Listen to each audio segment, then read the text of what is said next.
Beleza, vamos começar. Tá gravando já, viu?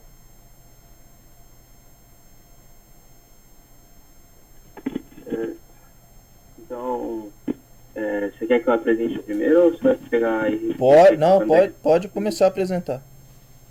Então tá bom, vou espelhar aqui a tela. Tá.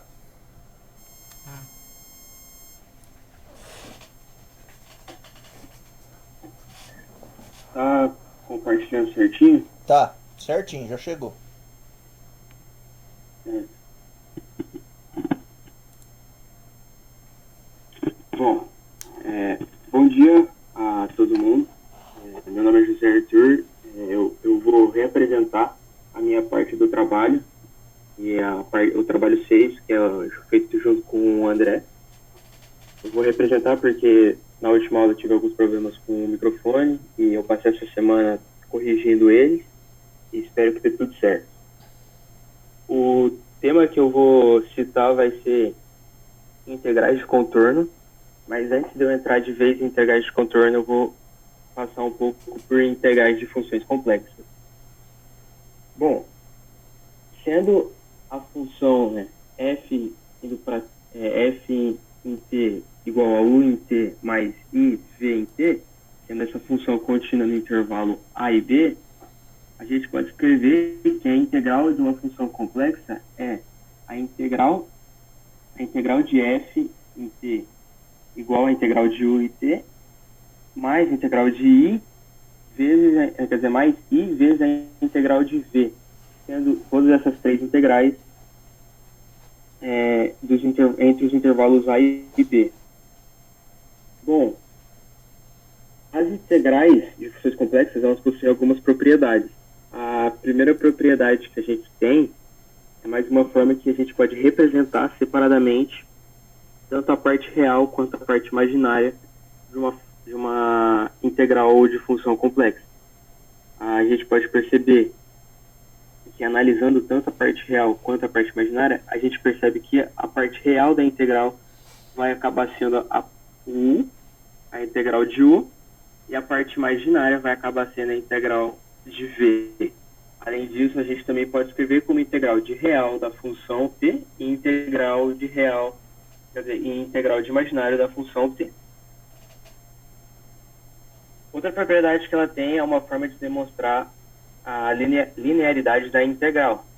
Sendo essa forma, a gente tem aqui, né, como, por exemplo, a integral de f de t mais g de t nos intervalos a e b, ela pode ser escrita separadamente também, sem nenhum problema. Além de também a gente poder perceber que a gente também tem essa fórmula de escrever, que é a integral de alfa a f de t é igual a alfa integral de f de t, sendo esse alfa um valor complexo. A gente pode perceber, então, que se tiver um valor complexo dentro da integral, a gente pode tirar ele para o lado de fora da integral, que o valor vai acabar sendo o mesmo no final. Bom, outra propriedade é a desigualdade triangular. A sua propriedade, ela demonstra que o módulo da integral de f de t, né, o módulo da integral da função complexa, ela sempre vai ter um valor menor ou igual à integral do módulo da função. Isso mostra às vezes a desigualdade de valor. Só que isso sempre tem que acontecer para a sendo menor que b, e caso o valor do primeiro membro, que seria o valor do módulo da integral de f de t, seja nulo, você consegue chegar no resultado, caso você esteja fazendo um exercício que você use a desigualdade triangular, você consegue chegar ao resultado da segunda parte, né, no segundo membro, de forma mais rápida. Senão, você tem que desenvolver os dois lados e chegar na conclusão que demonstra a desigualdade. Bom, falando um pouco mais agora de integrais de contorno ou integrais curvilíneas, a gente define as integrais deste modo como sendo a integral de f em relação a z com os parâmetros C, aonde C é um contorno qualquer escolhido e o F vai ser uma função f igual a u mais iv, sendo essa função contínua nos intervalos a e b. Então a gente tem aqui, né, que o a vai ser sempre menor que o t, e o menor ou igual a t, e o t sempre vai ser menor ou igual a b. Dessa forma, a gente pode pegar a fórmula que a gente usa como definição e expandir ela para a gente chegar nessa outra fórmula, que normalmente é a fórmula mais usada para resolução de exercícios e coisas do tipo. Pegando a fórmula padrão de uma integral complexa, a gente pode analisar tanto o valor do u de t e do valor do v de t e abrir eles para a relação a x e y. Sendo assim, a gente vai ter essas duas expressões aqui.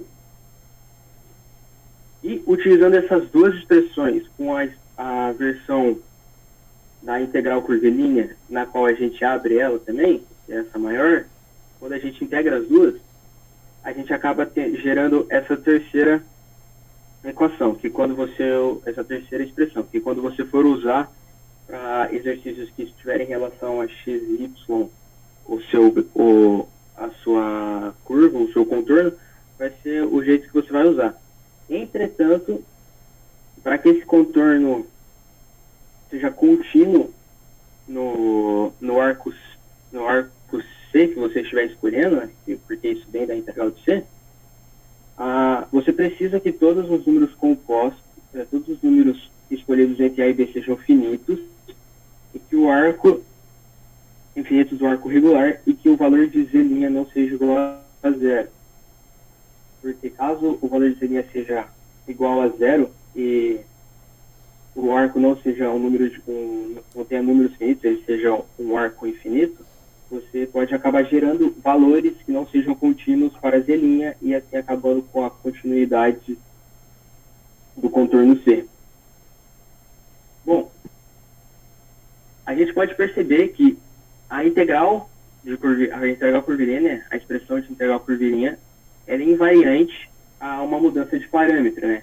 Como, por exemplo, se a gente tem aqui uma função crescente, né, que muda de t para t tal, né? E mesmo fazendo essa mudança, tendo também mudado aí para alfa e beta os parâmetros, mesmo fazendo essa mudança, ao você abrir ela, a expressão, e você desenvolver ela, você percebe que você vai chegar no final na mesma expressão que era a expressão principal de uma integral curvilínea. Dessa forma, acaba sendo desnecessário uma representação de parâmetro para um contorno C. Bom, falando agora um pouco mais sobre as propriedades que as integrais curvilíneas possuem, ela possui 6 no total, sendo essa primeira muito parecida com uma própria propriedade que as integrais possuem, né, as integrais de funções complexas, que é a propriedade para demonstrar linearidade do contorno, né? Ela é bem parecida com a outra, né? Ela demonstra que quando você tem uma integral que está somando duas funções, você pode fazer duas integrais separadamente, fazendo a soma delas depois. E ela demonstra abaixo que também, se você tiver um valor alfa que seja um número complexo, você pode retirar ele dentro da integral e fazer a integral sem ele e ele vai ficar de fora. Como se ele fosse, quando a gente vê no cálculo A, com valores números inteiros, né, que a gente podia pegar o valor e retirar. Bom, a segunda propriedade é que se o contorno que a gente possui é uma união de caminhos disjuntos, sendo assim, né, o valor C total, que é o C que a gente está procurando, ele é igual a C1 disjunto de C2, disjunto de C3, até Cn, a gente acaba tendo que o valor da função da integral de C, né, que é a integral total que a gente vai estar buscando, ela vai equivaler à soma das disjunções do contorno C. Então assim a gente vai ter que CT, né, ou só C, que é a função, o resultado final que a gente procura, ela vai ser igual à soma da integral em C1 mais a integral de C2 mais a integral de C3 até Cn, que é a quantidade de junções que a gente vai possuir. Bom, a terceira propriedade que temos aqui é uma propriedade que mostra que se ao escolhermos um sentido oposto para percorrer no nosso contorno, o sinal do resultado final na integral vai mudar. Desse modo, a gente percebe que se a integral for para menos C, resumindo, a gente está fazendo o caminho oposto do caminho do contorno comum, a gente vai ver que o resultado final vai ser negativado, ou se ele já fosse negativo, ele vai ser positivado, ele vai ter o seu sinal mudado no final. Isso pode ser provado pelo fato de, como até o André tinha dito na semana passada, em que menos C, ele equivale a Z1 em relação a T, isso aqui é igual a Z a menos T, para que menos B seja menor ou igual a T, ou T seja menor ou igual a menos A, sendo assim a gente tem os nossos intervalos da integral sendo menos B e menos A. Dessa forma, a gente pega a integral de menos C, a integral de contorno em que está sendo utilizado o sentido oposto, e a gente expande ela para a versão expandida da integral de contorno. Assim a gente percebe que o que mais vai ter de diferente agora no começo é os valores da integral e que o Z que a gente vai usar vai ser o Z do menos C, né, que vai ser o Z1. Depois disso, a gente vai mexer um pouco com a fórmula, né, principalmente a parte do Z', a gente vai mexer com ele para poder fazer os cálculos, e depois disso a gente vai perceber que dt vai ser igual a menos, dt vai ser igual a menos d tal, e que d sobre dt vai ser igual a d sobre d tal e d tal sobre dt, que isso é igual a menos d sobre d tal. Sabendo esses valores em questão, a gente vai pegar os valores que a gente tem aqui, né, por exemplo, esse dt, esse é outro dt, e a gente vai substituir, né, por menos dt, substituir aqui com dt embaixo, e fazendo as contas e as simplificações, a gente percebe que o resultado final que a gente vai chegar vai ser esse. Vai ser a integral, né, em A e B, f em relação a z em relação a tal, e de dt em relação a tal sobre dt. A gente percebendo essa expressão, a gente percebe que isso aqui vai ser o z', então transformando isso aqui novamente em z', e voltando, só que o z' daí transformando em z' e voltando, a gente percebe que tudo que aconteceu foi que o sinal mudou. Eu percebi que esqueci de botar um sinal de menos aqui, mas é que aqui depois que você faz as substituições, aqui já ficaria negativo. Aí depois aqui você só ia voltar para a forma da expressão expandida padrão, e depois você aqui só simplificou para voltar ao normal. E como pode perceber, daí ficaria o sinal de menos. Bom, a quarta propriedade que a gente possui é uma que demonstra que vale a desigualdade aqui também, tanto quanto vale para uma integral complexa comum, né? Aqui a gente percebe que a expressão é a mesma, onde a gente diz que a integral, o módulo da integral de f z vai ser menor ou igual à integral do módulo de f z, sempre sendo no contorno. Ela é bem parecida realmente com a desigualdade que a gente percebe nas integrais complexas. Bom, a quinta propriedade que a gente possui é uma propriedade que diz que sempre que a gente tiver a função f sendo contínua no contorno C, a gente vai possuir uma constante m positiva. Tal que essa constante m sempre vai ser maior do que o módulo da função, da própria função. Então, como demonstrado aqui. Desse modo, a gente consegue concluir algumas coisas, né? Que a gente consegue fazer também que a integral de C, né, a integral do contorno para M, para a constante expositiva, ela vai ser maior ou igual a isso aqui. E caso, como m é uma constante, a gente tire ela da integral, a gente vai acabar possuindo a integral de, né, na conta a gente vai acabar possuindo a integral de dz, né? Vai ser a integral de dz em relação a um contorno. E integral de dz em relação ao contorno, ela equivale a L, onde L é a largura do contorno. Então assim a gente pode perceber que a gente consegue descobrir bastante coisa em relação à largura, usando, só realmente tirando a função ela ficaria como L na ação. Bom, a terceira propriedade é uma propriedade que diz que as integrais de uma função, uma integral de contorno, ela não depende de uma escolha de parâmetro, né, para ter o resultado que você procura. Então, você pode ter não apenas o mesmo parâmetro para chegar no resultado. Bom, para finalizar aqui a minha apresentação, eu vou apresentar um exemplo de um exercício de resolução para uma integral de contorno, né?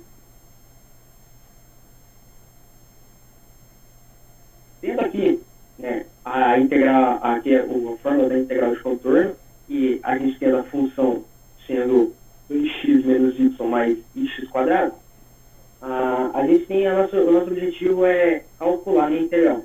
Com isso, a gente percebe que a gente também tem essa outra aqui, que o segmento de reta dos pontos 0 a 1 mais i vai ser, a gente vai perceber que vai ser isso aqui, né? A gente percebe que vai ser isso aqui. C igual a Z menos Z igual a C2 pontos Z igual a 1 mais I vezes e o T separado. E a gente percebe que isso aqui vai ser igual a 0 menor ou igual a T e T menor ou igual a 1. Né? Isso aqui normalmente ou você vai ter que fazer alguns cálculos para descobrir, ou às vezes o próprio exercício te dá, porque essa forma ela é usada para você descobrir, né? Principalmente que onde percebe que o 0 é menor ou igual a t, ou o t menor ou igual a 1, para a gente descobrir os valores que vão ser usados na integral, né? O menor e o maior valor da integral, para ela se tornar uma integral definida. Bom, dessa forma, a gente vai pegar a função, né, os segmentos que a gente possui, e a gente vai substituir os valores de x nos valores de y por t, né? Ficando assim, com a função sendo 2t menos t mais it quadrado. Enquanto o dz, né, o dz que a gente tem na própria expressão da função, né, esse o dz, ele vai acabar sendo o d' dt.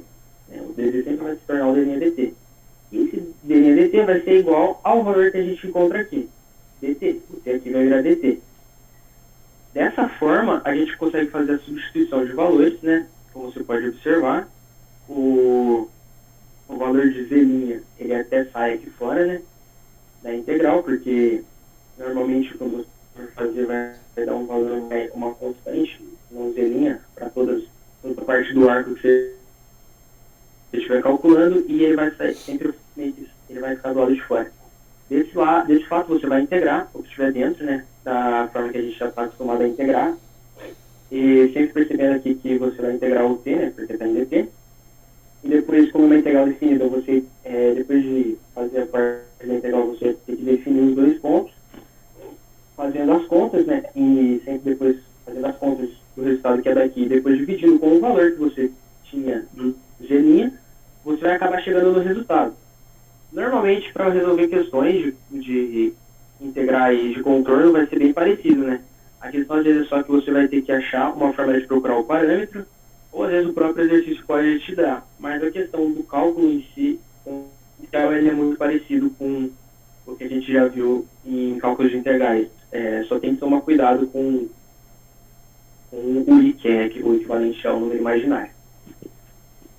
Bom, essa era a minha apresentação, né, a parte que eu tinha que apresentar, que tinha dado problema no fone. Agradeço a compreensão de todo mundo por ter me ouvido novamente. E agradeço ao professor por realmente ter me dito para mim que eu estava com problema com o áudio semana passada e ter dado essa oportunidade de representar a minha parte. O que era o problema do seu microfone?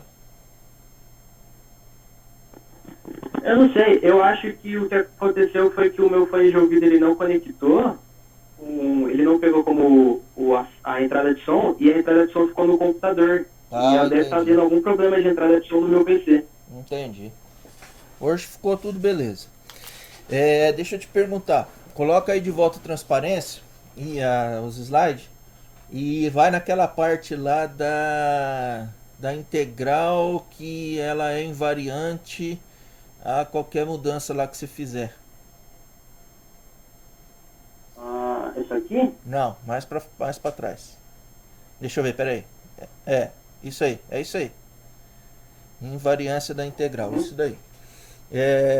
Semana que vem eu queria que você mostrasse as contas disso aí pra nós. Tá bom. Tá bom?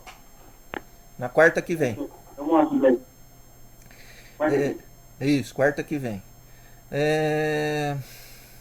Ô André, eu não pedi nada pra você fazer, não? Eu?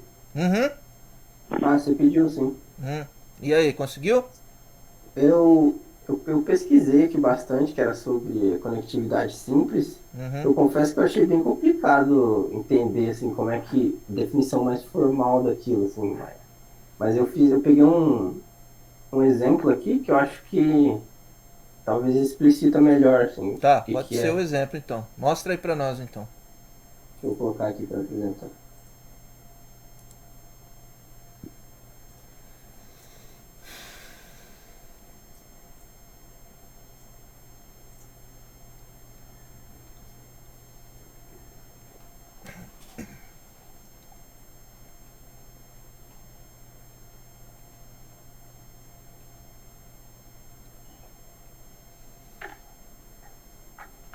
Apareceu aí? Uhum. Apareceu. Então, só relembrando aqui, a noção mais intuitiva do que é uma região simplesmente conexa que é uma região onde, se eu pegar e traçar qualquer curva fechada simples dentro dela, essa curva fechada simples, só vai ter pontos que também pertencem à região que eu estou analisando. Então, por exemplo, nessa região aqui, se eu pegar e traçar qualquer curva fechada simples aqui, essa curva fechada, ela vai ter pontos, os pontos interiores dela também vão estar sempre dentro da região que a gente está analisando, essa região R aqui. Agora, se eu pegar essa região aqui, que tem um buraco no meio, e eu pegar e fazer uma curva fechada simples, como a gente está vendo aqui em verde, essa curva fechada ela vai ter pontos que não pertencem à região R, que são esses pontos que vão estar dentro aqui desse buraco. Então, por isso, essa região não é chamada de simplesmente conexa. Aqui um exemplozinho só para entender melhor, foi que eu consegui entender melhor para explicar. Se eu pegar aqui a região do plano complexo, pegar a função y sobre z sobre o plano complexo. Essa região vai ter domínio todos os números complexos, menos o ponto zero, porque essa é uma função 1 sobre z que não é definida para zero. Então, se eu traçar qualquer curva, vamos pensar que essa região é tudo isso aqui, é infinito, né? Então, se eu traçar uma curva fechada simples aqui, por exemplo, esse círculo, ele tem a origem como ponto interno dele, mas como eu disse aqui, a origem não faz parte dessa região. Essa região não é definida para z igual a zero. Então, como esse ponto é interno a essa curva fechada, a gente percebe que essa curva fechada não tem apenas pontos que também pertencem a R, também são do domínio de R. Então, por isso, essa região R, dos números complexos, menos zero, não vai ser uma região simplesmente conexa. Agora, se eu tirasse essa restrição aqui e eu analisasse todo o campo complexo inteiro, ele seria simplesmente conexo. Porque qualquer curva fechada que eu traçasse aqui, em qualquer lugar, teria apenas pontos de R, da própria região, de R não, do próprio plano complexo, que é a região que a gente está analisando. Eu pesquisei bastante sobre umas definições mais formais, assim, umas provas, só que eu confesso que eu não consegui entender e explicar muito bem o que tá passando aquilo lá. Então, acho que assim ficou pelo menos um pouco mais tranquilo de entender.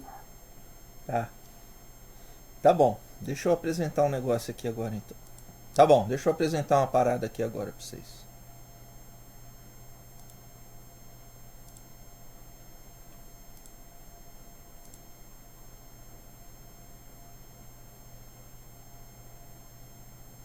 Ok. Chegou aí, né?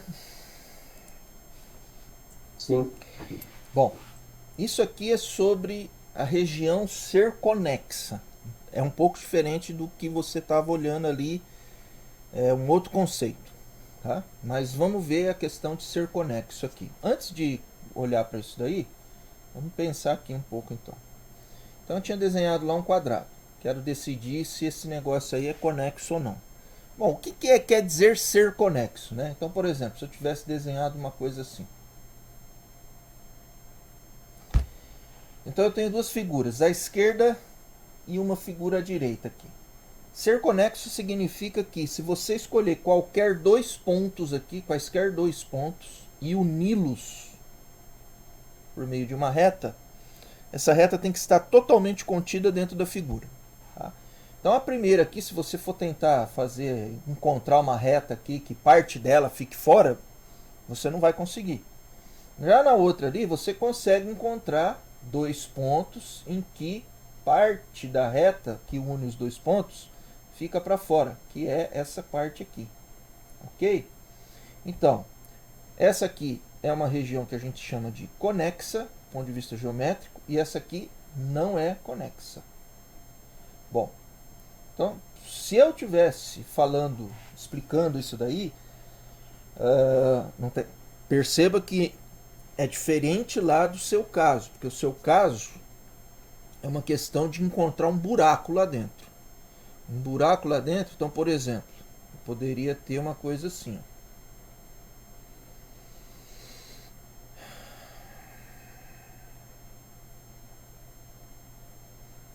Essa figura não tem um buraco lá dentro. Essa figura tem.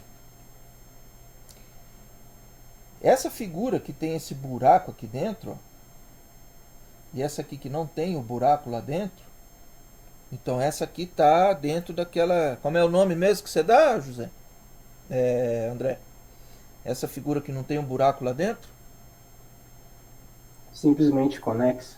Ok. E a outra é? Aí alguns lugares falam não simplesmente conexa ou multiplamente conexa. Certo. Então aqui, ó, ela é simplesmente conexa.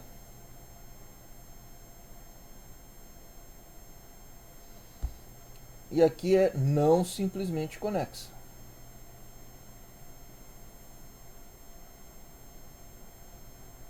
Bom, é diferente desse conceito daqui de cima, de ser conexo e não conexo, tá? Mas o que eu perguntei, vamos, que eu não quero responder isso aqui. Então eu vou olhar primeiro para esse daqui. Vou fazer como exemplo esse daí. Para eu decidir se uma figura é conexa ou não conexa, a ideia já está posta aqui. Quer dizer, eu tenho que traçar uma reta lá no interior, uma reta arbitrária. Para isso eu preciso pegar quaisquer dois pontos. Então, tipo assim, um ponto A e um ponto B, um ponto A e um ponto B, e uni-los por uma reta.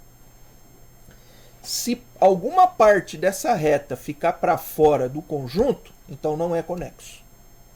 Se a reta ficar toda dentro do conjunto, então é conexo. Então, se eu chamar esse conjunto de ômega, então qualquer ponto aqui dessa reta, chamar de P, então qualquer que seja A e B pertencente a ômega, P precisa pertencer a ômega.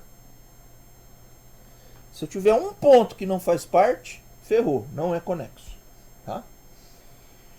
Ok. Então, como é que a gente faria? Que a pergunta que eu fiz é: como é que você faria isso aqui do ponto de vista matemático, fazendo conta, sem olhar para ficar olhando muito para desenho, ficar olhar mais para a parte algébrica? Como é que seria esse caso aqui, né, sem olhar muito para parte geométrica, para parte de conta, parte algébrica? Então, por exemplo, antes de eu fazer ali em cima, vamos pensar no. Bom, vamos lá. Então tá aqui. Como é que eu vou escrever um ponto P arbitrário aqui desta reta? Por exemplo, assim.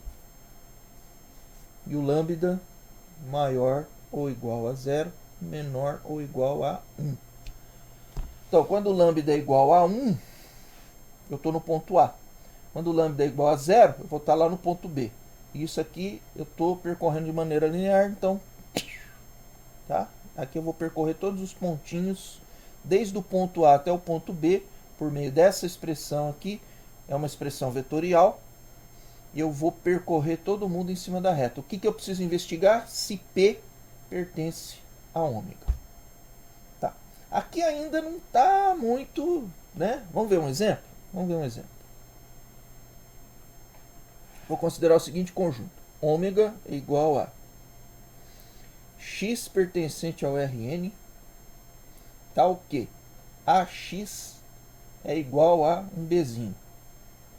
Isso aqui são as restrições ou as condições, ou é um sistema linear. Ok? Então eu quero ver esse sistema aí, se esse negócio aí é conexo, a figura formada. A figura formada vai ser um polígono. Depende da quantidade de lados aí. Vai ser um polígono. Isso aí é uma outra história, um outro momento, daí a gente conversa um pouco sobre isso. Mas vai ser um polígono. E aí eu quero ver se é... Só que nesse momento eu não tenho nem ideia de como que é esse conjunto. Então vamos lá. Como é que a gente poderia fazer? Eu vou escolher 2 pontos lá do ômega. Então eu vou escolher... Sejam XA e XB no ômega. Ok. Considerem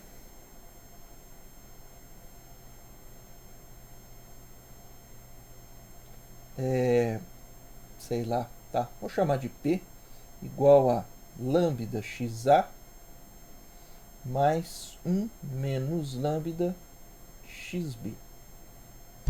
Ok? Daí agora eu preciso saber se esse ponto P faz parte ou não de ômega. Para fazer parte de ômega, o que precisa? Precisa que AP seja igual a B. Bom, então, vamos lá. Vou calcular o AP. Quem é o AP? O AP é o A que multiplica lambda XA. Opa! Aqui é a matriz, tá? Eu chamei de ponto A aqui, vai confundir. Então eu vou chamar de B e de C, para não confundir. Então aqui é B e aqui vai ser C. XB e XC. E daí aqui vai ser XB e XC. Para não confundir lá com a matriz A, achando que o ponto tem alguma coisa a ver com a matriz A. Então aqui é o XB mais 1 menos lambda XC.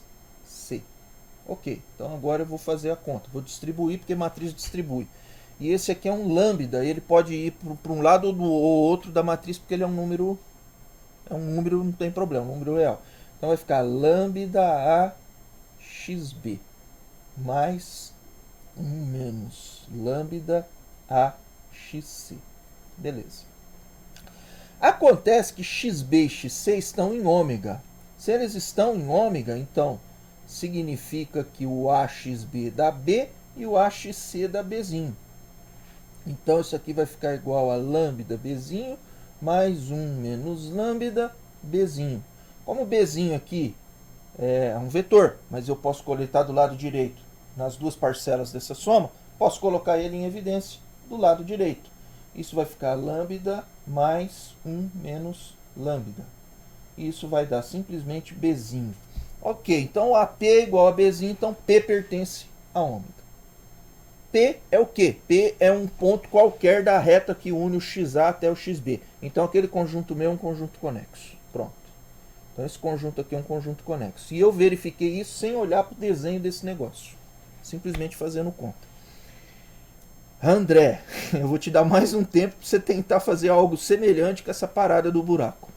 Quando você conseguir, daí você avisa a gente e fala: professor, consegui. Posso mostrar hoje? Pode, beleza.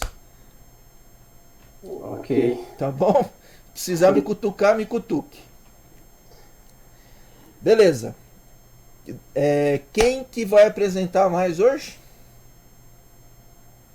Eu e o Olavo agora, no grupo 7. Grupo 7, tá. Alguém tem perguntas para o André ou para o José?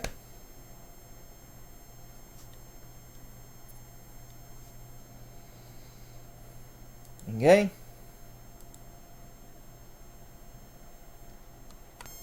Então, vamos embora. Eu só queria fazer uma pergunta antes, porque Pergunte. o José ele apresentou as propriedades da integral, e eu também coloquei isso na minha apresentação, porque as propriedades elas estão a partir da página 82, que é do nosso grupo, do grupo 7. Tem algum problema? Não tem problema não. Então tá. Vamos só começar a apresentação.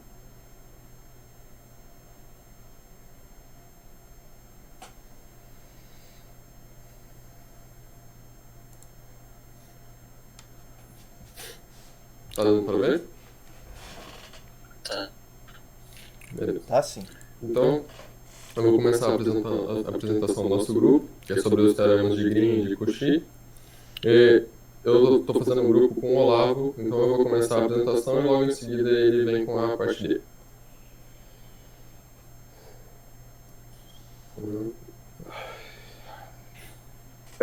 O teorema de Green, que é a parte que eu vou apresentar, ele foi demonstrado pelo matemático George Green em 1828.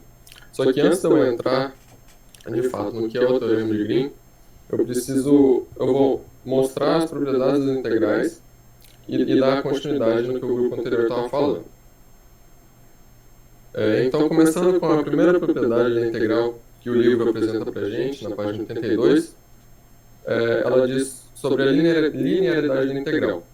Então, uma integral de contorno C de f1 de z mais f2 de z dz, ela pode ser expressa como a integral no contorno C de f1 de z dz mais a integral no contorno C de f2 de z dz. Uma segunda importante propriedade é sobre a questão da constante. Então, tendo uma integral de contorno C, uma constante complexa C vezes f de z dz, essa constante ela pode ser retirada para fora e multiplicar a integral em si. Agora, falando sobre se a gente tem um contorno C, onde C1 é seguido de C2, ou seja, C1 união C2, então a integral sobre C é a soma das integrais de C1 e C2. Essa propriedade a gente pode generalizar ela para um número finito de contornos. Então aqui, uma integral de C1 união com um número finito de contornos até CR, de f de z dz, vai ser a soma de todas as integrais com os contornos seguidos. Dessa propriedade, a gente pode tirar uma propriedade importante, que é, ao longo de um contorno fechado C, a integral é invariante por translação de parâmetro. Ou seja, se nós temos aqui C1 união com C2, isso forma um conjunto fechado, um contorno fechado, como está aqui, a integral em todo esse contorno é a mesma para a integral do contorno de C2 união C1. Ou seja, a translação do parâmetro é invariante. A única coisa que vai mudar é o final de Z1 para Z2 ou vice-versa. Uma outra propriedade que a gente pode ver também é em relação ao contorno oposto, na orientação oposta. Então, a afirmação inicial, a afirmação principal dessa propriedade é que, sendo a integral no contorno oposto, é igual a menos a integral no contorno de f de z dz. Então a gente pode demonstrar da seguinte maneira. Como a gente já teve a definição do que é um contorno oposto lá pelo grupo anterior, então, tendo z igual a z1 de t igual a z de menos t, para t maior ou igual a menos b e menor ou igual a menos a gente pode obter que Z1' de t é igual a menos Z' de menos t. Portanto, se a gente colocar essas informações na integral, então, a integral do contorno oposto de f de z dz, ela pode ser escrita como a integral de menos b até a de f de z1 de t vezes z1' de t dt. E isso, como a gente tem aqui o z1' de t igual a menos z' de t de menos t, a gente ficaria com menos a integral de menos b até menos a de f de z de menos t, z' de t dt.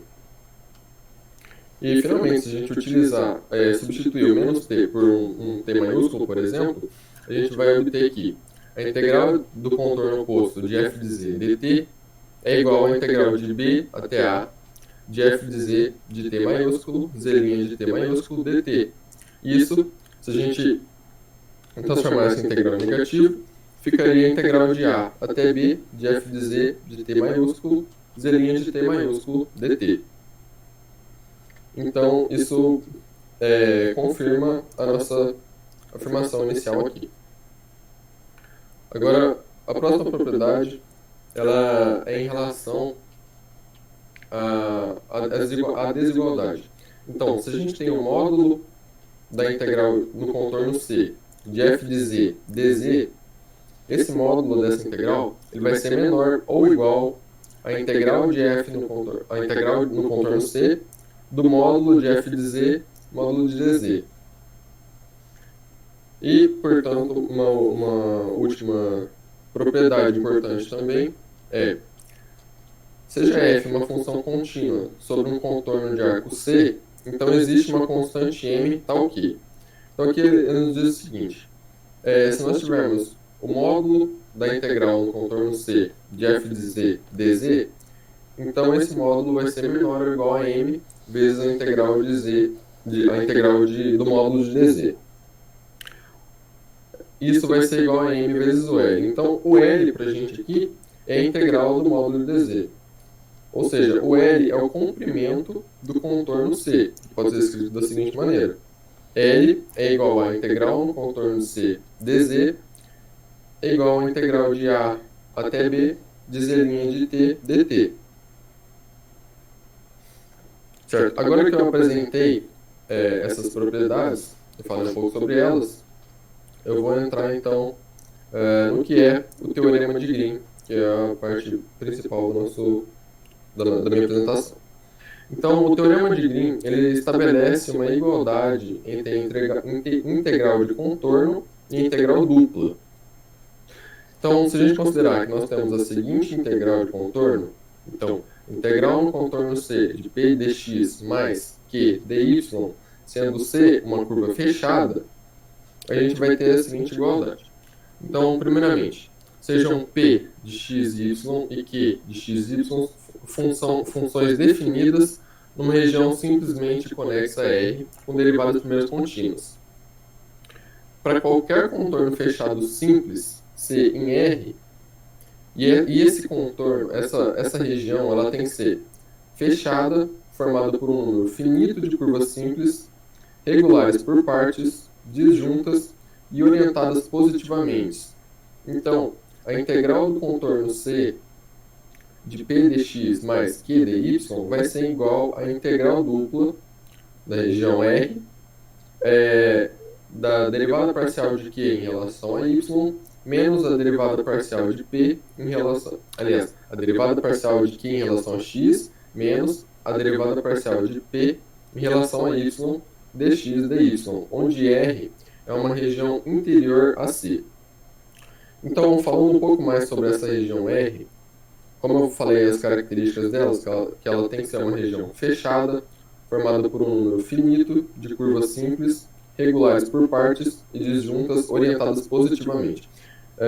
Essa questão da orientação positiva da curva, ela é o seguinte: uma definição antropomórfica possível para entender o que é uma região orientada positivamente é: se nós nos imaginarmos andando pelo bordo da curva que delimita a região, então essa região ela tem que ficar sempre à nossa esquerda. Por isso, essa orientação positiva vai ser orientação no sentido anti-horário. Eu vou mostrar então alguns exemplos dessas regiões, de como pode ser uma região para o Teorema de Green. E aqui tá. Então, eu falei que elas são parcialmente regulares. Por isso que essa é uma região possível, porque apesar dela ter situações angulosas, elas são em pontos isolados. Então, ainda é uma região aceita. Então, a gente pode ver que isso é uma região fechada, com um número finito de curvas simples, ou seja, tem só essa curva delimitando essa região. Regular por partes porque tem alguns pontos angulosos, disjunta e orientada positivamente. Aqui a questão da orientação positiva é aquilo que eu falei, onde se você andar pelo bordo, a região ela tem que ficar sempre ao seu lado esquerdo. Então, se estivermos andando por esse bordo, a região vai estar sempre do nosso lado esquerdo. Mais uma região possível, ela é novamente fechada, tem um número finito de curvas simples, regulares por partes, disjuntas e orientadas positivamente. Aqui, na verdade, ela tem só uma curva, fechando essa região. É regular, nesse caso ela não tem situações angulosas, e é orientada positivamente. E ainda segue aquela questão que eu falei sobre o fato da região estar para o lado esquerdo. E aqui, mais uma região que eu peguei para mostrar para vocês, que nesse caso é o seguinte: ela é novamente fechada, tem um número finito de curvas simples. Então aqui a gente pode ver que ela tem uma curva simples delimitando essa região, e dentro dessa região a gente tem uma outra curva simples, ou seja, tendo duas curvas é um número finito de curvas simples. Ela é regular, nenhuma parte dela tem uma situação angulosa, disjunta, as curvas dessa região não se cruzam, e é orientada positivamente. Aqui na curva mais para fora, essa orientação positiva é conforme o que eu já vinha falando antes. Mas aqui nessa curva de dentro, a gente já vê que muda o sentido nesse caso. Ele está orientado no outro sentido. Por quê? Ainda segue aquela mesma definição. Se a gente se imaginar andando no bordo dessa curva, a região tem que ficar para o lado esquerdo nosso. Então, se eu estivesse caminhando na outra direção, o meu lado esquerdo ficaria para cá. Por isso, nesse caso, eu tenho que caminhar nessa direção para que o meu lado esquerdo fique dentro Aliás, para que o meu lado esquerdo aponte para o interior da região. A demonstração desse teorema, o livro infelizmente não nos apresenta, mas eu vou fazer uma comparação até interessante sobre esse teorema. Aqui a gente pode ver que nós temos as primitivas no bordo, certo? Que seria P dx mais Q dy. E nesse caso, a gente está analisando a região interior. Aliás, a gente está analisando o interior da região. Então, com a análise do bordo, que é pela integral do contorno, a gente consegue ver o que está acontecendo dentro da região.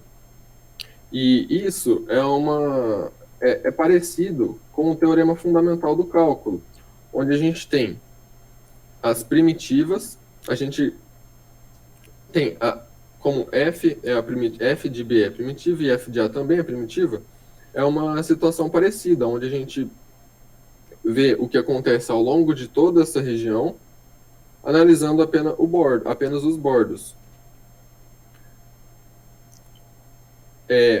Aqui, espera só um pouquinho. Então, aqui a gente tem uma situação parecida com o teorema fundamental do cálculo. A gente vê o que está acontecendo na região apenas analisando o bordo. E agora eu vou passar a palavra para o Olavo.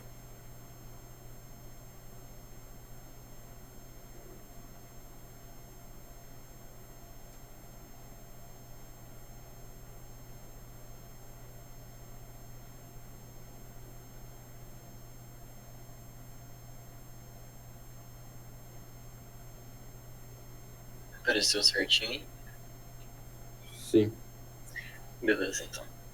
Meu nome é Olavo, eu vou apresentar a parte do Teorema de Cauchy na nossa apresentação. Então, primeiro, para apresentar... É Cauchy que fala. Perdão, Gustavo. Cauchy. Então, para dar um contexto para o teorema, ele foi criado pelo francês Augustin-Louis Cauchy em 1789. Ele nasceu e morreu em 1854. Ele foi expandido pelo outro francês matemático também, Edouard Gorsat, que demonstrou que uma parte da hipótese de que f tinha que ser contínuo não era necessário. Então, por causa disso, o teorema, se vocês estiverem procurando na internet, também pode encontrar como teorema de Cauchy-Gorsat, ou teorema da integral de Cauchy. Então, antes de apresentar o teorema em si, eu vou esclarecer alguns requisitos que precisam estar presentes para poder utilizar o teorema em si. Então, primeiro, para poder aplicar, a gente tem que utilizar tem que ser uma curva simplesmente conexa. E o que seria, então, uma curva simplesmente conexa? Que a gente também já viu há pouco nas apresentações anteriores. Então, primeiro, uma forma intuitiva que o livro apresenta para saber se é uma curva simplesmente conexa é se a gente pode reduzir a curva a um ponto só. Então, aqui embaixo, a gente pode ver duas curvas. A primeira, se a gente for reduzindo ela até um ponto, a gente consegue, porque ela não tem um buraco no meio. Enquanto essa curva B aqui, a gente não poderia, já que ela tem esse buraco. E o segundo requisito é que a função tem que ser analítica, e então ela tem que ter uma derivada complexa em todos os pontos. Então, no livro, ele apresenta duas formas equivalentes de definir o teorema de Cauchy. Eu vou primeiro apresentar uma primeira definição e provar que ela é verdadeira, e daí eu vou apresentar a segunda definição e mostrar que são equivalentes. Então, a primeira definição. Seja f uma função analítica em uma região simplesmente conexa a R. Então, a derivada de contorno de f de z é igual a zero, para todo contorno fechado em C. Então, para provar isso, a gente pode utilizar o teorema de Green que o Felipe apresentou anteriormente. Então, para isso a gente vai definir algumas coisas primeiro, que a derivada de z é contínua, que era justamente isso que o Gorsat tinha conseguido provar sem essa definição, mas como fica mais difícil, eu vou utilizar ela. E a segunda coisa que a gente vai pensar é que C é uma curva fechada simples dentro de R, como eu tinha apresentado nos requisitos. Também a gente vai lembrar que Z vai ser um número complexo, então a gente pode separar ele em dois componentes, um real e o outro imaginário. E como f também vai ser uma função complexa, ela vai ter um resultado que tem uma parte real e uma parte imaginária. E a derivada, o mesmo pensamento. Ela vai ser um número complexo que vai ter parte real e imaginária. Então, a gente começa pensando na definição, na primeira definição, que é a integral de contorno de f de z, dz. E a gente, então, pode separar esse z em duas partes. A parte imaginária, a parte real e a parte imaginária. Então, aqui seria a parte real, e nessa parte com isso seria a parte imaginária. Então, agora que a gente definiu isso, a gente também pode lembrar que a nossa definição de que f de z, a derivada de f de z seria contínua. Então, a gente pode utilizar o teorema de Green nisso aqui para avançar na prova. Então, relembrando o teorema de Green que o Felipe apresentou, a integral de contorno de p dx mais q dy, a gente pode colocar uma equivalência, uma integral dupla na região R. Então, a gente vai ter a integral parcial de q em relação a x menos a integral parcial de p em relação a y. Então, se a gente aplicar o teorema nessa equação que a gente encontrou no slide anterior, a gente pode separar, transformar essas integrais de contorno em duas integrais duplas. Então, aplicando primeiro na parte real, a gente encontra duas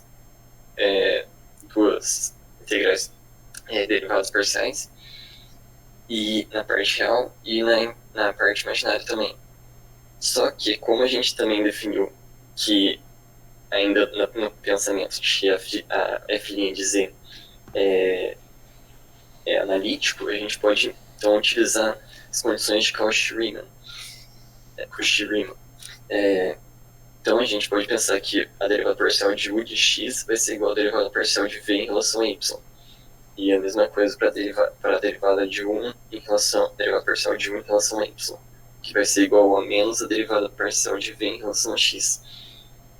E se a gente notar, essas equivalências a gente tem aqui dentro dos parênteses das duas integrais.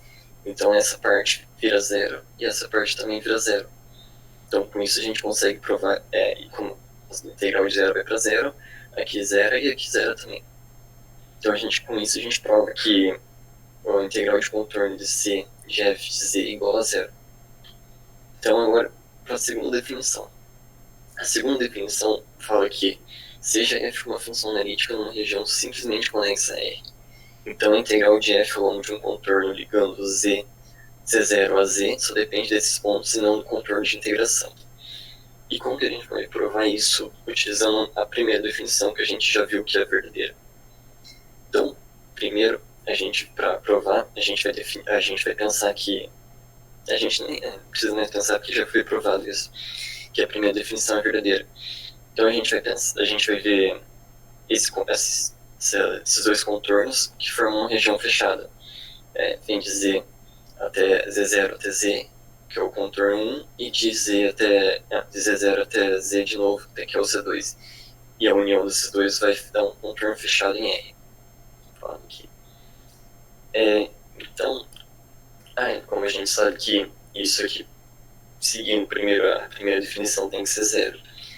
Então a gente sabe que a integral, o resultado vai ter que ser zero, e a integral dupla da região, que no caso é a união dos dois contornos, vai ter que ser zero. Então a gente separa essas duas integrais e a gente chega a essa relação de que a integral de C1 em fz menos a integral de f de z em C2 uma igual a outra. Então, se a gente separar isso aqui, a gente chega que na segunda definição de que não dependeria do contorno todo, só daqueles dois pontos. E agora, seguindo para provar que a primeira definição utilizando a segunda, a gente vai supor que a segunda é verdadeira, que a gente já viu ali, e a gente vai ter agora um outro contorno fechado, que é de Z0 a Z1 de novo, e de Z1 até Z0. Vai ter o contorno 1 e o contorno 2. De novo, quando a gente faz a união deles, a gente vai ter uma região fechada, simplesmente conexa também. Então, a gente pode pensar que, seguindo a definição 2, que o que vai importar são os dois pontos. Então, a gente pensando aqui que os dois pontos seriam o que importa, e a gente sabe que os dois pontos seriam iguais, porque eles vão, os dois começam vão dizer 0 a Z1 e o outro dizer 1 a Z0. Então a gente pode pensar que a integral de contorno de C1 vai ser igual ao negativo da integral de contorno de C2. E como a gente viu que só importam esses dois pontos, a gente pode simplesmente igualar eles e passar para o outro lado esse T2. Então a gente encontra aqui, como escrito na primeira definição, que a integral de contorno na região C de f de z vai ser igual a 0, que prova a primeira definição. E é isso a minha parte. Tá. Beleza. Então é o seguinte. O Olavo para semana que vem trazer exemplo de uso disso daí. Beleza. Tá? E o Felipe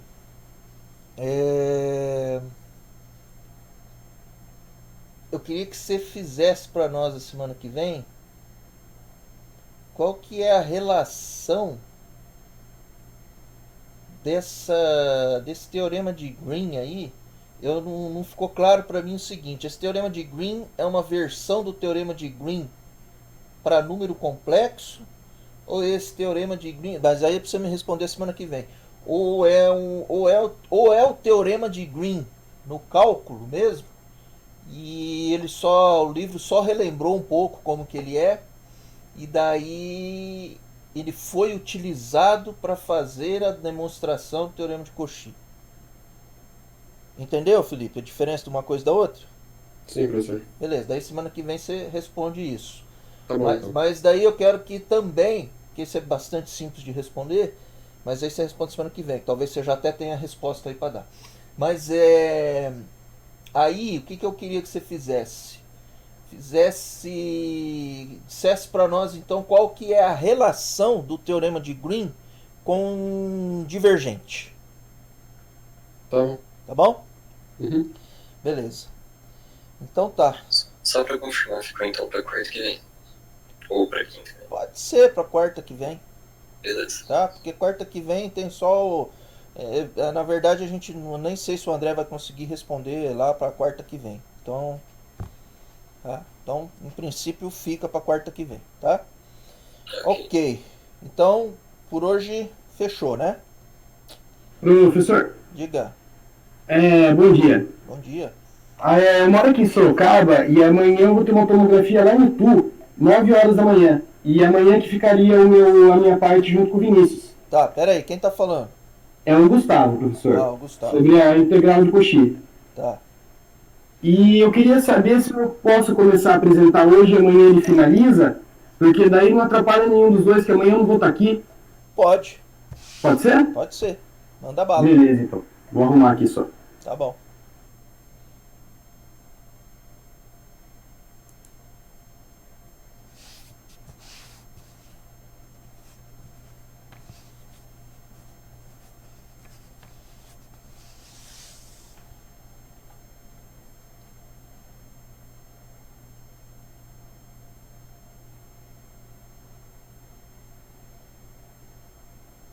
Só um minutinho que eu estou tentando espelhar a tela aqui. Tá bom. Sim, senhor.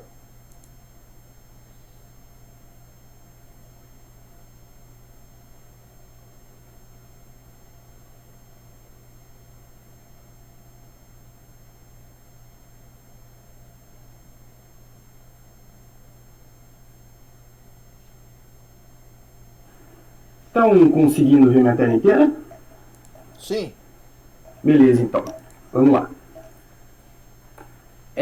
Bom dia, meu nome é Gustavo e eu vou apresentar um pouquinho sobre a integral de contorno e as suas primitivas e a fórmula integral de Cauchy. Amanhã meu amigo Vinícius vai terminar. Então, vamos lá.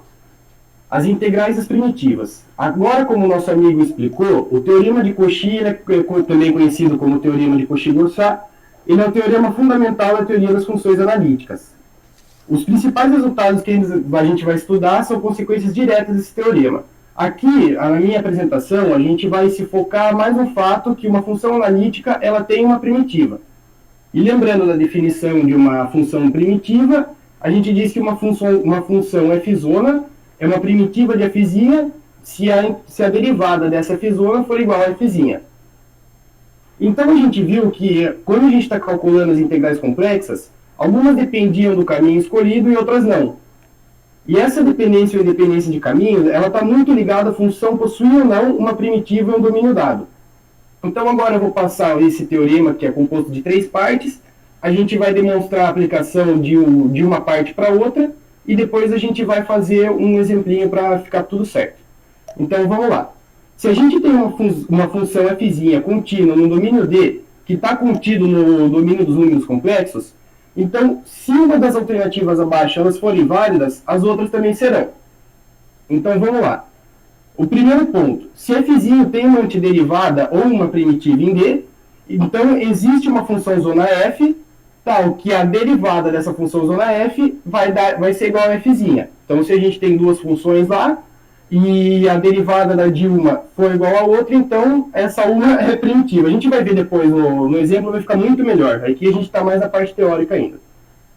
Aí o segundo ponto, se a integral não depende do caminho, então dados 2 pontos, Z1 e Z2 pertencentes a esse domínio D, então a integral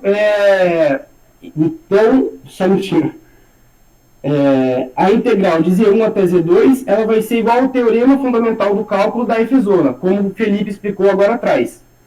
Então, em vez da gente se basear na fzinho e em todo o contorno, a gente só vai se basear em 2 pontos, que é o ponto de partida e o ponto de chegada. A gente vai pegar essa primitiva, vai aplicar o teorema fundamental do cálculo nela, e a gente vai chegar no mesmo resultado. É aí que está, que eu entendi, essa é a graça, é a mágica da primitiva. E o terceiro ponto é que se a integral ao longo de qualquer caminho fechado C integralmente contida em D se anula, ou seja, a integral de contorno de qualquer função de contorno é igual a zero. Ela se anula, como o nosso amigo Olavo acabou de explicar para a gente. Então a gente vai demonstrar agora e vai ficar bem mais claro. Então vamos lá. 1 implicando 2. Então se fzinho aqui tem uma antiderivada em D, então a integral não depende do caminho, e sim dos 2 pontos. Então, vamos lá. Aqui eu desenhei um grafiquinho, aqui pode ser um arco, um segmento de reta, uma coisa bem genérica mesmo, e que vamos supor que fzão é uma antiderivada de fzinho. Então, batendo na tecla de novo. Se fzão é antiderivada de fzinho, então a derivada de fzão é igual a fzinho. A gente vai usar isso na passagem aqui embaixo. E a gente vai parametrizar essa curva C como sendo z de t. E esse t é pertencente nesse intervalo AB. Então, se a gente for derivar essa função zona f, a gente vai ter a fórmula, a definição da integral de contorno, que é a derivada da função aplicada na z de t vezes a derivada de z de t.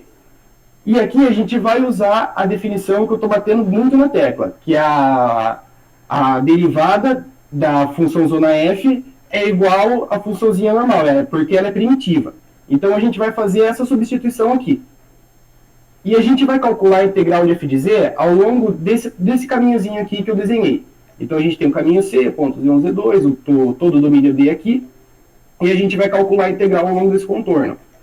Então a gente vai pegar, vai trazer a definição de integral de contorno, a integral de A até B de fzinho aplicada a z de t vezes a z de t, vai ser igual ao teorema fundamental do cálculo, que a gente viu aqui, a gente passou aqui atrás e que o Felipe também falou. A gente vai aplicar o teorema fundamental de cálculo na primitiva de fzinho. Então, o que isso traz para a gente? Que a integral ela não vai depender do caminho. Aqui eu posso ter qualquer caminho, Z1, Z2, Z1, Z2, Z1, Z2, qualquer um caminho que eu traçasse, a integral ia ser igual, porque ela não ia estar dependendo definitivamente do caminho, e sim dos 2 pontos. Agora a gente vai demonstrar que se a integral ela não depende do caminho, então a integral ao longo do caminho fechado é zero. Isso também o nosso amigão Olavo acabou de demonstrar para a gente. Então vamos lá. A gente tem um contorno aqui fechado, tá bom? Esse aqui foi por deslize. E a gente tem 2 caminhos aqui, um ponto Z1 e Z2, e a gente vai ligar esses 2 pontos por 2 caminhos diferentes. pelo caminho C1 e pelo caminho C2. Ambos com a orientação de Z1 para Z2. Então, se a gente partir do caminho C1, a gente vai chegar nesse ponto Z2 e depois a gente vai pegar a orientação contrária do caminho. Então, o caminho C total, ele vai ser o C1 menos o C2. E como o Felipe falou, que a integral do caminho são todos os caminhos juntos, né? Então, a integral desse caminho fechado, ele vai ser o caminho de C1, a integral de C1 de f de z dz, menos a integral de C2. E o que isso implica? Isso implica que se a gente substituir essas integrais aqui, a gente vai ter dos dois lados. Integral de C1 é igual a integral de Z1 até Z2, porque o caminho fecha esses dois pontos. E a integral pelo caminho C2 é a mesma coisa. Ele vai vir de Z1 até Z2. Então, isso aqui vai se anular. Essa parte aqui vai se anular. Então, está demonstrado que a integral não depende do caminho, então essa integral é zero. O caminho é fechado, a integral é zero.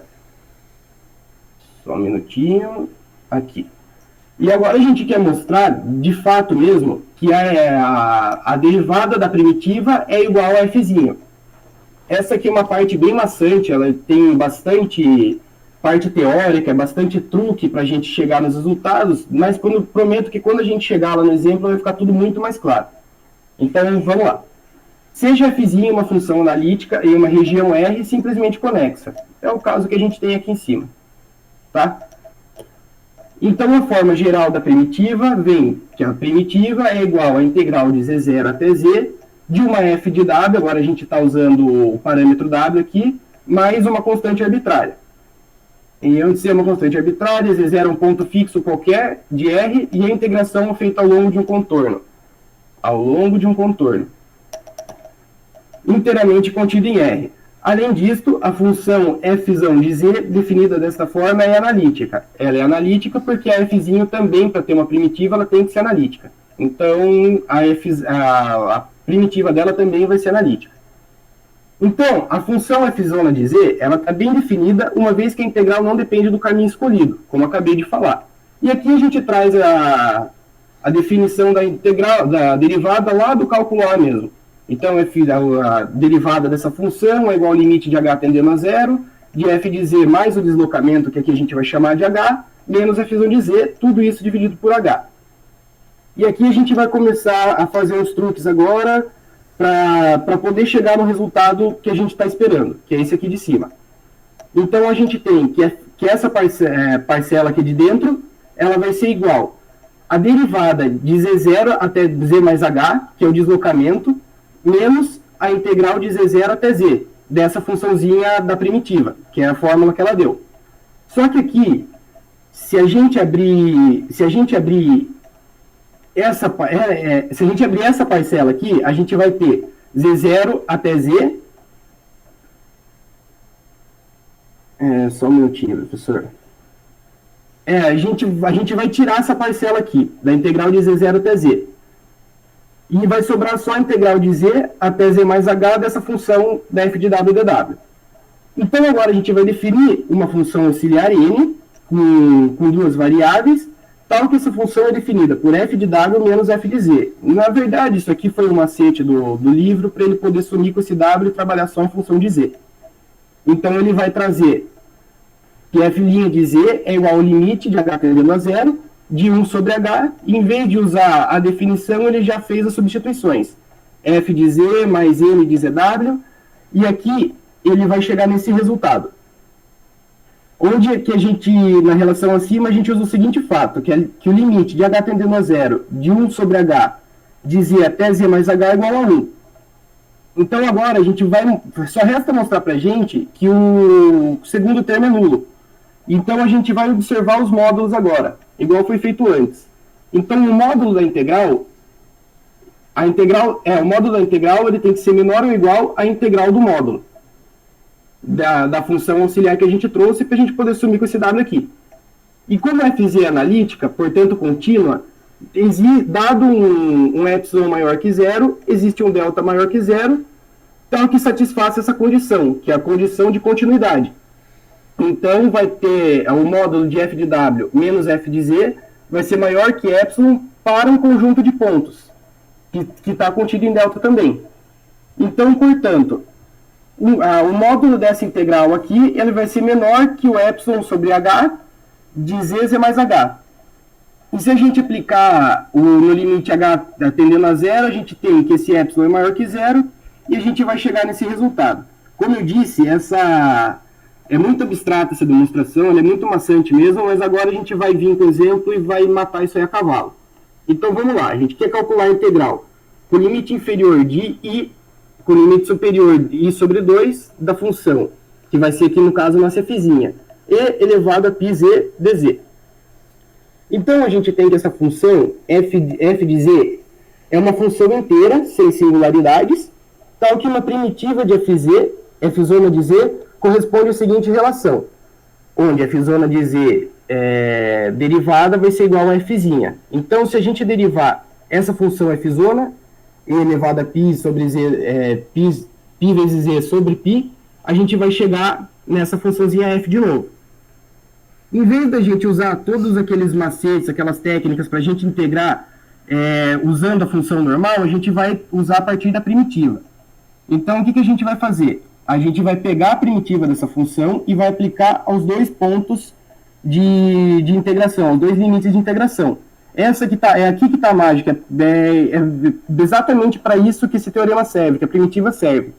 Então, a gente vai aplicar de z igual a i e o limite superior z igual a i sobre 2. E aqui a gente vai fazer a mesma coisa. A gente vai substituir só e vai trazer o i sobre 2 menos o π sobre π. Aqui eu tive que dar uma improvisada porque ia ficar muito feio. Aí eu só dei uma desenhadinha aqui. E trocando os valores os valores imaginários da função, a gente vai chegar a esse resultado aqui. 1 mais i sobre π. Aí eu tomei a liberdade de vir aqui no Symbolab, ele é uma calculadora gráfica e tal, e eu trouxe a integral da função para tirar a teima, né, para ver se é exatamente isso. É a mesma função que a gente viu, e aqui ele traz o mesmo resultado. Ó, 1 sobre π, que multiplica e elevado a πi sobre 2 menos e elevado a πi. E aqui ele usar já outros métodos para fazer essa resolução desse exercício. Ó, ele usa integração por substituição, ele remove a constante, ele aplica as regras de integração e calcula os limites. Aqui a gente tem o gráfico, só que agora, pelas primitivas, a gente viu que é possível a gente calcular, chegar no mesmo resultado através da primitiva. E aqui um outro exemplinho, para ficar mais claro ainda, a função abaixo é uma primitiva de Zn. A gente viu que a integral de uma exponencial é igual a essa relação aqui, para um n inteiro não negativo, para não zerar esse denominador aqui. Então, se a gente sabe que a gente tem uma fzinha, z elevado a n, que a gente tem uma fzona, onde a gente deriva essa fzona e chega na fzinha, a gente pode avaliar essa integral aqui. A gente vai pegar os dois limites de integração, inferior e superior, e a gente vai trazer na função zona, na f-zona. E aqui a gente vai chegar que, de fato, a integral da fzinha vai ser igual à função zona f, a sua primitiva f, aplicada nos limites de integração, pelo teorema fundamental do cálculo. Então, eu acho que é isso, a minha parte terminou por aqui. E amanhã o Vinícius vai terminar pra gente. Tá, não, mas pera aí, eu quero fazer uma pergunta. Bota lá de volta. Alô? Oi. Põe de novo lá a apresentação, eu queria fazer uma pergunta. Certo. Aonde? Na demonstração maçante. Certo. Aqui. Deixa eu pôr a apresentação. Não, pode pôr, pode ampliar mesmo, melhor pra ver. Ah, tá. Aí, essas duas integrais aí, f de z mais h menos f de z, essas duas integrais aí, o que é isso aí? Isso é integral dupla? Não é integral dupla. Então eu não entendi essa conta. Perdão. Ele pega o f de z mais h menos o f de z como os limites de integração eles são iguais, então ele só fez a diferença da integração. É que se abrir isso daqui, que agora, de cabeça mesmo, eu esqueci, para falar bem a verdade. Se você abrir essa parcela aqui, vai dar um Z0, Z, e vai sobrar esse Z mais ZH. Então, mas aí é integral do quê? Porque não tem nada lá dentro do integrando.